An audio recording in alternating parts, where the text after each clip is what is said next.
Hi, this is Bea here, and this is day one of the Legacy of Phrecia event. I'm gonna just briefly run through the map and talk about the build, but yeah, pretty straightforward.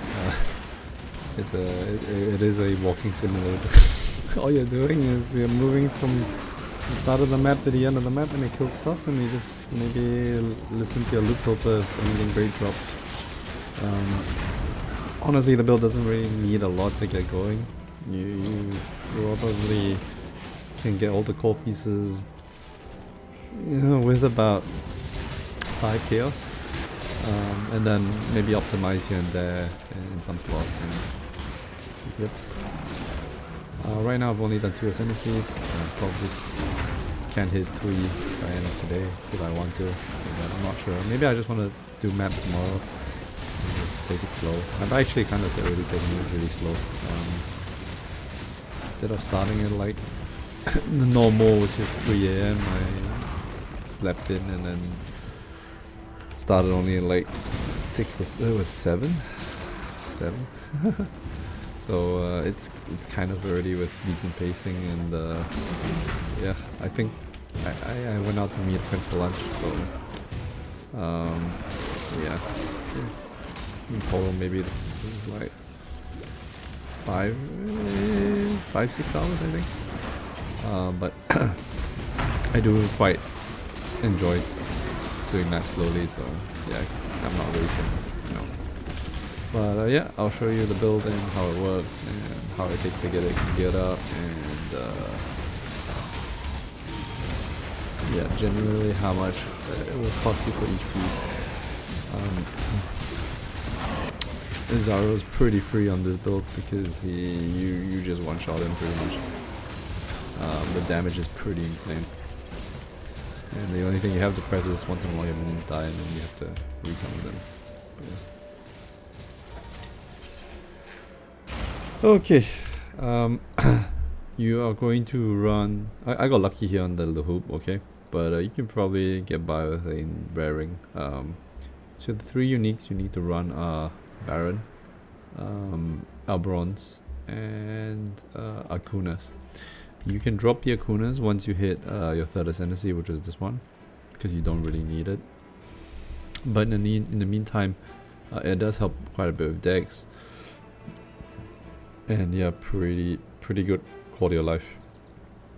So once I get this, I might drop this and get a rare glove or something. But my res is pretty okay. So this is like a couple elks. You don't really have to pay a lot for this. I got this for free because my friend pretty much dropped it and he just gave me this one. Baron is 1 chaos. If you're lucky, you can get it with falling. I bought this falling at 1 chaos. Just maybe colored a bit of the sockets and then yeah, slotted in my stuff. So this has the summon skeletons, so Val skeletons, summon skeletons, multi-strike support, ruthless support, as well as melee physical. A bit hard to get 2 blues, and I don't think it really matters because skeletons are kind of paper, I guess, compared to zombies. So you might want to not put minion damage here, have higher health in them. So 3 red, 1 blue is pretty okay. You can get it with decent amount of chromatics, not too much. Alberon's Warpath is the other mandatory unique other than Baron, so these 2 are mandatory. This is nice to have. Alberon's Warpath, unfortunately for the 18%, I think it's about 2 to 3 chaos. You can snipe 1 for 1 chaos, but if you go for 17, I'm pretty sure you can get it for 1. It's just 1% strength, right? Doesn't really matter too much. The important thing here is the move speed, and the skeleton warriors are permanent and follow you.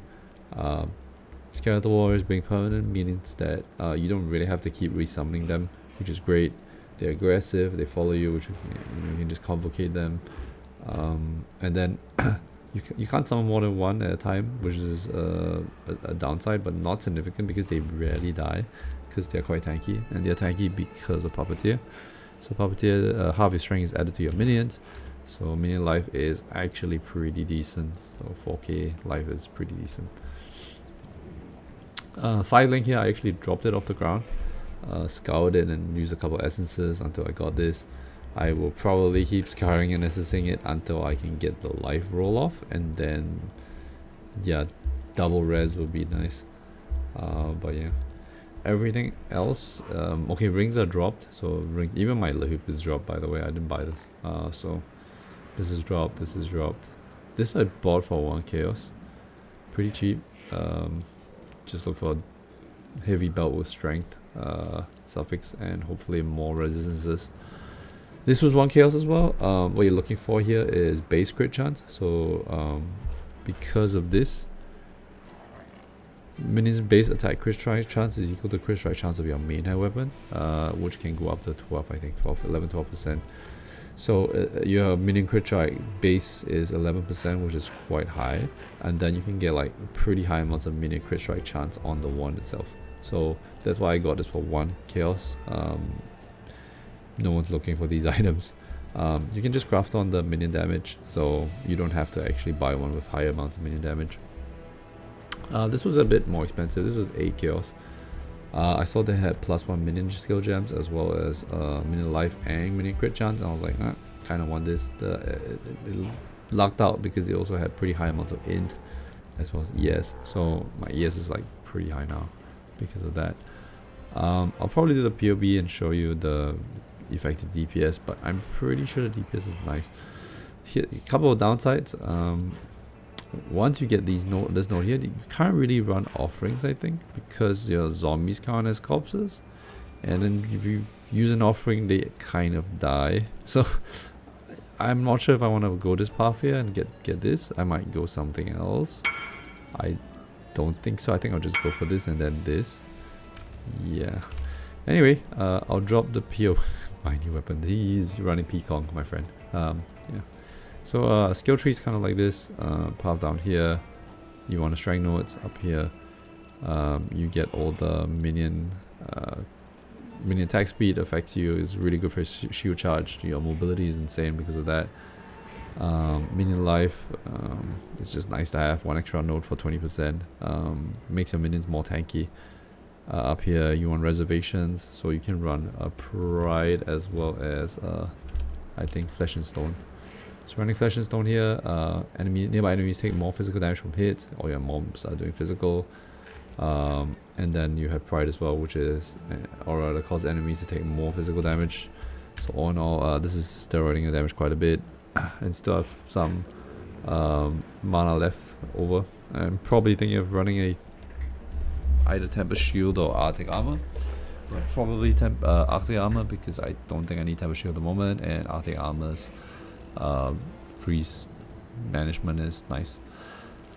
Alright, go here, get all the minion damage nodes. Obviously, these are very cheap, very strong.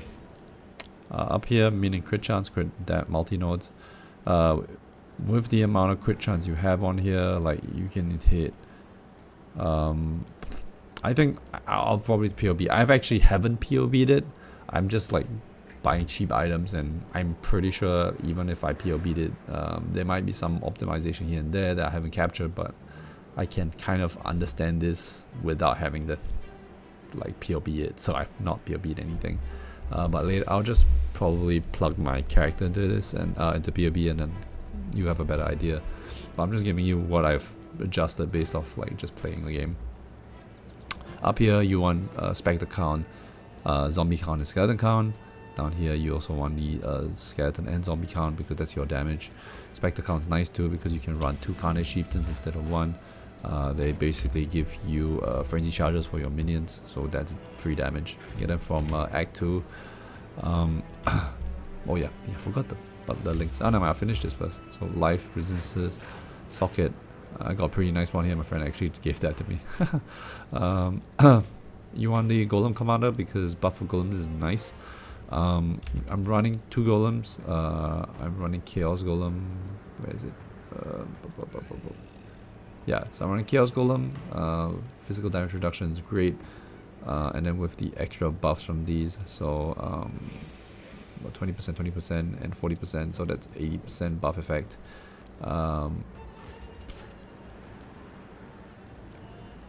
You get about 7% damage reduction, physical damage reduction, which is nice. Then you also run the other golem because this gives you extra golem count, and that is Safeguarding Golem. So 27% melee damage is taken from your Stone Golem's life instead of yours, which is great as well. Great for survivability. And then attack speed for minions. Movement speed minions is great too. Once they're aggressive, they have very good coverage.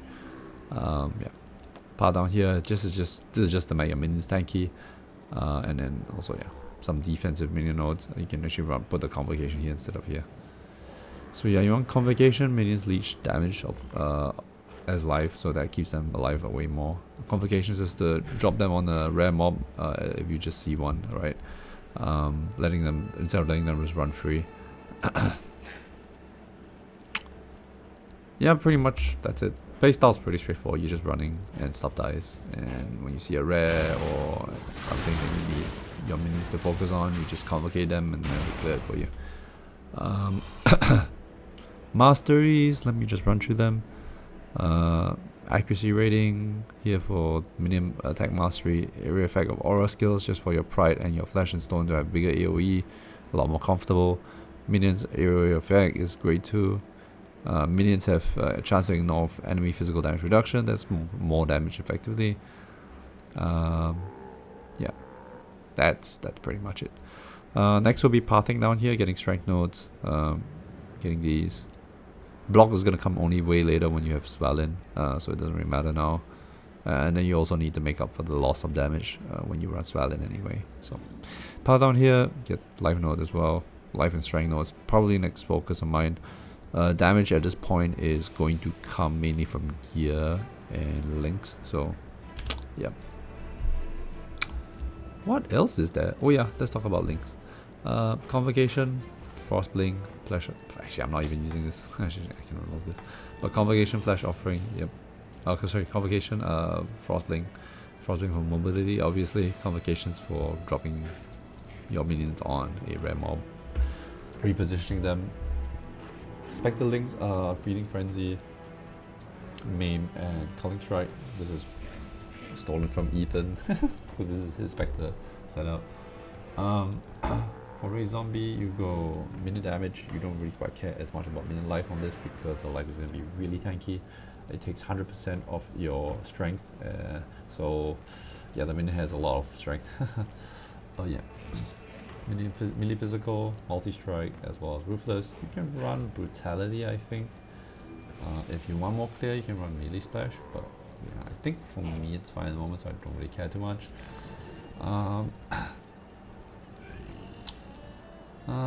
Skeletons, melee physical, it's on the helm, so it gets +2, right?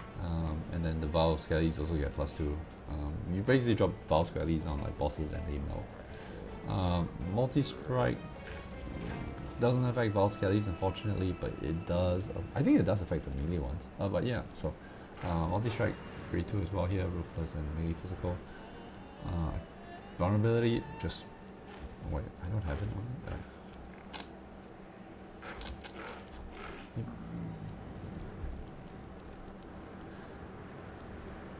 Maybe I'll do this. Okay, so I'll just cast vulnerability for more damage on mobs because they take 70% physical, increased physical. Flesh and Stone, Shield Charge, Pride, Chaos Gold. I already explained, self-explanatory. That's pretty much all there is to it. Straightforward, really straightforward build. I think probably about day 3 or 4 I should have an AFK setup up for Blight, really low level Blight maps, and I'll just run Blight maps and AFK. Yeah. Alright, hope you guys enjoyed this video. I'm out. POE will be in the description. See you guys. Bye.